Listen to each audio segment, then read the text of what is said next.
চারদিকে নববর্ষের উৎসব আর অন্যদিকে হাসপাতালের বেডে কাতরাচ্ছেন পটুয়াখালীর শাহীন। আজকে 8 দিন মনে হয়।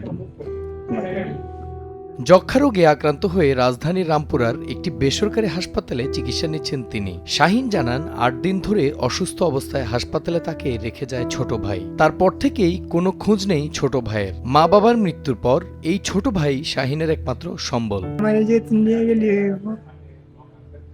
আমি এই জায়গায় পড়তে আসি না ভাইয়া, খুব কষ্ট হয়, অনেক কষ্ট হইতে আছে। নারায়ণগঞ্জে আমার সাথেই থাকে, আমরা দুই ভাই একসাথেই থাকি, বাবা মা নেই। শাহীন আরও জানান হাসপাতালের কর্মচারীরাই প্রতিদিন তার খাবার ও ঔষধ খরচ দিচ্ছেন। প্রতিদিন স্টাফ যারা থাকে 200 টাকা উপরে রেখে যাই। যতবার রিসেপশন থেকে ফোন দিছি সকল ধরনের ফোন বন্ধ। তারপর ওনার কাছে আমি আসছি, উনি আমাকে সবকিছু ডকুমেন্টস দিছে। আমি ওই নাম্বারে ফোন দিছি, তো উনি বলতেছে যে ভাই যদি রাস্তায় পড়ে থাকতেন আমার তো 10-20 টাকা খাওয়াইতেন, তাহলে আপনাদের হসপিটাল আমার চিকিৎসাটা দেন। তা আমরা এইভাবে আজকে 8-9 দিন যাবত ওনার চিকিৎসা দিতে আছি।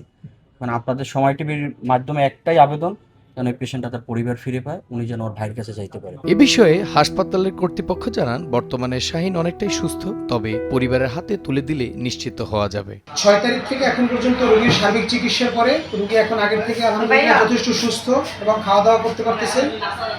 ঠিক আছে, সেক্ষেত্রে রোগীর সুস্থতার যথেষ্ট সব ধরনের খরচ আমরা বহন করেছি। ওনার কোনো রোগীর গার্ডিয়ান পাওয়া যাচ্ছে না।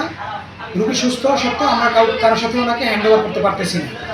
সুতরাং যদি ওনার পরিবারের কেউ শুভাকাঙ্ক্ষী যদি কেউ এরকম থাকেন যিনি ওনাকে হ্যান্ড ওভার করে নিতে পারবেন, আমরা আশা করব আপনারা এসে দয়া করে ওনাকে নিয়ে যাবেন। এইচ এম আলাউদ্দিন, সময় সংবাদ, ঢাকা।